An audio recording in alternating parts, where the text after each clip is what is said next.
A arte de falar e fazer. A autocrítica diminui a energia para fazer tarefas. Nossa rotina se baseia em cumprir tarefas. Temos responsabilidades na carreira, na família, no círculo de amigos e até com a nossa saúde. Não temos todo o tempo do mundo. Somos como malabaristas que equilibram vários pratos ao mesmo tempo. Temos que encontrar estratégias para responder a todas as demandas. O problema é que fazer o máximo possível é desgastante. Uma hora os pratos caem, a rotina fica caótica. Em algum momento, desistimos das metas. Passamos a criar objetivos de ano novo e a abrir mão deles no meio do caminho. Aprendemos a falar e não fazer. Então, passamos a nos sentirmos culpados por isso. O problema é que o julgamento negativo e a autocrítica derrubam ainda mais nossa energia e motivação para agir. As pessoas entram em um ciclo de se comprometer a fazer, não fazer, sentir culpa, produzir menos pelo peso emocional, sentir ainda mais culpa, produzir ainda menos. Procrastinar é assumir as consequências negativas. Procrastinar é adiar intencionalmente tarefas. Sua origem é o latim procrastinare, que quer dizer adiar até amanhã. Quando procrastinamos, deixamos tarefas importantes para depois, mesmo sabendo que isso traz consequências negativas. Quando isso acontece de forma constante, viramos procrastinadores crônicos. A procrastinação crônica atrapalha o cumprimento dos prazos e cria barreiras para realizar metas. Esse ciclo se torna automático. As pessoas presas nele perdem os compromissos e a credibilidade. Isso aumenta o estresse, atrapalha o sono e prejudica os relacionamentos. A procrastinação influencia mais do que a maior parte das pessoas pensa. Um estudo sueco mostrou uma correlação entre procrastinação e má saúde mental. Em vários casos, os procrastinadores sofrem de depressão, ansiedade, estresse e problemas físicos ligados à má qualidade do sono e à ausência de atividade física. Enfrentar a procrastinação é uma tarefa urgente. Ela interfere nos aspectos práticos da vida. A procrastinação responde à urgência de lidar com emoções negativas. A procrastinação é uma estratégia para regular emoções no curto prazo. Responde à urgência de lidar com emoções negativas. É uma dissociação entre o eu atual e o eu do futuro. É como se nos protegêssemos das sensações difíceis que as tarefas desafiadoras ou chatas provocam. Para escapar do medo, da insegurança e da ansiedade, optamos por fazer outra tarefa que lhe trará prazer imediato. Em vez de enfrentarmos horas desafiadoras de estudos, decidimos navegar no confortável feed das redes sociais. Agimos para evitar o desconforto. O problema é que quando as consequências negativas chegam, buscamos ainda mais fugas. A procrastinação crônica é um comportamento irracional. Sabemos que ela está errada. No entanto, isso não se transforma em ação. Os procrastinadores querem agir, só que não sabem como lidar com o modo evitação do cérebro. Por isso, priorizam as tarefas menos importantes e sofrem com as consequências negativas disso. Tudo o que fazemos mais de uma vez pode virar um hábito. Não somos treinados para fazer o cérebro vencer a procrastinação. Ela é uma herança evolutiva. Não somos o animal mais forte do planeta. Nossa espécie sobreviveu porque a seleção natural lhe fez sofisticar a capacidade cerebral. No entanto, há um custo. Há uma quantidade enorme de energia que o órgão exige para que funcione. 25% de toda a energia do corpo é destinada ao cérebro. Somos feitos para economizar energia. Um dos fatores que permitiu essa vantagem neurológica foi o domínio do fogo. A espécie passou a economizar a energia usada originalmente na caça e a absorver bem os nutrientes graças ao cozimento. Nessa lógica, viramos uma máquina de repetir. Tudo o que fazemos mais de uma vez pode virar um hábito. Essa ideia fundamenta a procrastinação e também sua cura. Outra razão evolutiva é o nosso passado de caçador-coletor. Buscar o caminho mais fácil sempre foi vantajoso para sobreviver. Procrastinar é um hábito. Não existe cura milagrosa para a procrastinação. Não há reprogramação mental que faça o cérebro parar de buscar o caminho mais fácil. No entanto, procrastinar é um hábito. Como tal, pode ser alterado. Tenha em mente que você não precisa vencer a procrastinação todas as vezes. Você só precisa de técnicas para vencer mais do que perder. Em alguns casos, mudanças simples e pequenas trazem resultados enormes. Novak Djokovic, um dos maiores tenistas da história, é um exemplo disso. Ele era o número 680 no ranking mundial. Em 3 anos, subiu para primeiro. O crescimento em termos de resultado foi estrondoso. No entanto, ele não precisou ter uma performance tão extraordinária para chegar nessa posição. Quando estava no número 680, o tenista ganhava 49% dos pontos disputados. Para chegar no top 3, fez melhorias específicas e passou a ganhar 52%, um ganho percentual já não tão inacessível. Para chegar ao topo do ranking, aumentou 55%. O hábito fundamenta a melhoria contínua. Novak Djokovic melhorou sua performance com poucas mudanças nas próprias ações. A distância percentual foi pequena.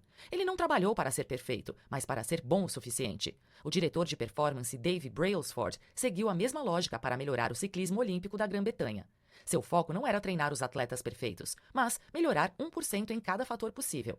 Ele observava o desempenho, as roupas, a rotina e os equipamentos, focando em ajustes específicos.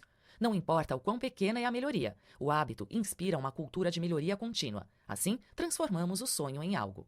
Essa é a filosofia do ganho marginal. Dá para aplicá-la em várias áreas da vida. O caminho é esquecer a perfeição.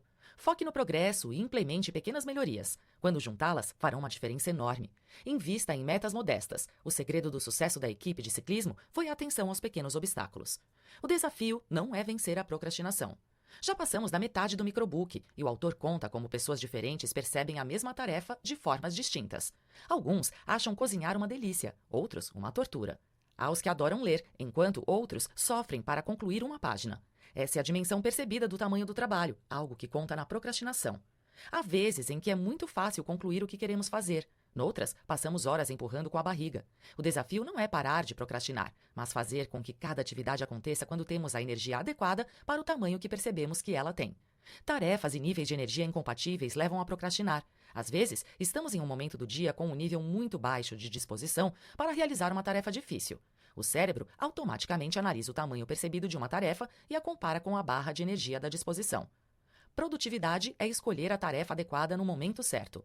Se a atividade for grande demais para a sua disposição, sua tendência é procrastinar para evitar o esforço. Se for pequena, provavelmente a achará entediante. Por isso, não dará atenção a ela e se distrairá.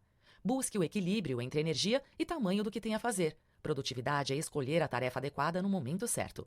Colar etiquetas é algo que deve ser feito quando você estiver com pouca disposição. Se estiver com muita, dispersará sua atenção para outras coisas.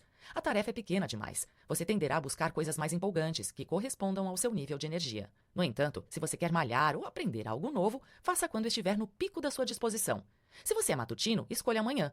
Deixe o que é entediante para a noite. O problema do procrastinador é que ele faz exatamente o contrário. Empurra as tarefas mais importantes para o momento em que ele está mais cansado.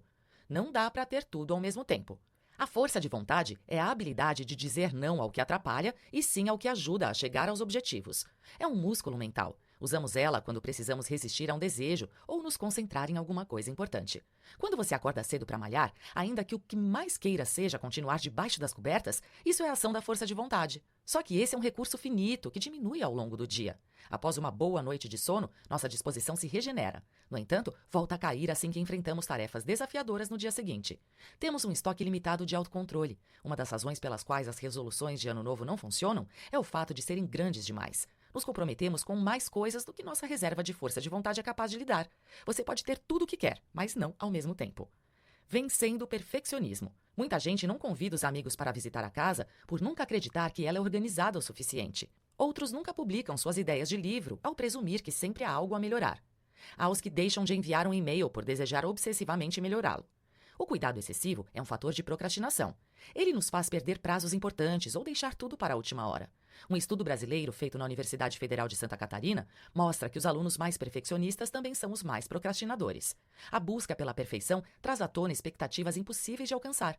Quanto maior o grau de perfeccionismo, maior o tamanho percebido da tarefa. E isso aumenta a exigência de força de vontade. É também uma máscara para a insegurança. Enquanto você se preocupa com cada detalhe milimétrico da tarefa, as outras pessoas já fizeram várias vezes graças à menor autoexigência. Jejum moderado e focado de dopamina. A dopamina é o neurotransmissor de recompensa. Ela origina o prazer da expectativa em concretizar alguma coisa. Quando fazemos algo que o dispara, o cérebro busca a repetição. Isso foi muito importante para a sobrevivência da espécie. É o que nos impulsionou na maior parte da nossa existência, enquanto éramos caçadores-coletores. O problema é que não estamos mais na savana. Não precisamos acordar e caçar alimentos. Estamos em um mundo com geladeiras e pacotes de ultraprocessados. Isso deixou nosso mecanismo de dopamina frenético.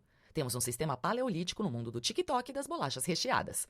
Evoluímos mais lentamente do que o ambiente. Levamos surras diárias do neurotransmissor ao acessar as redes sociais, fazer compras ou comer no fast food. Por isso, precisamos de jejum moderado de dopamina. Quando gerenciamos as satisfações, o cérebro recupera a sensibilidade para reagir aos pequenos prazeres e sai do ciclo das recompensas rápidas. Apenas faça. A luta contra a procrastinação é diária, nunca acaba. Ela acontece em vários momentos durante o dia. Em várias situações, o cérebro compara o tamanho da tarefa com o nível de disposição. Quando a tarefa for muito exigente, ele se dispersará em busca da dopamina fácil. No entanto, a ação é um componente importante. Quando agimos, geramos a dopamina do trabalho. Isso cria um ciclo de força de vontade que se retroalimenta. Não é a motivação que nos faz agir, é o contrário. Agir puxa a nossa motivação. Quando nos mexemos, liberamos endorfina e encontramos um senso de realização.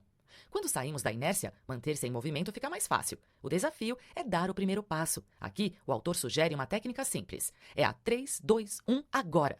Quando você sentir resistência em fazer algo, conte até 3 e simplesmente faça. A ação rápida dribla a resistência do cérebro.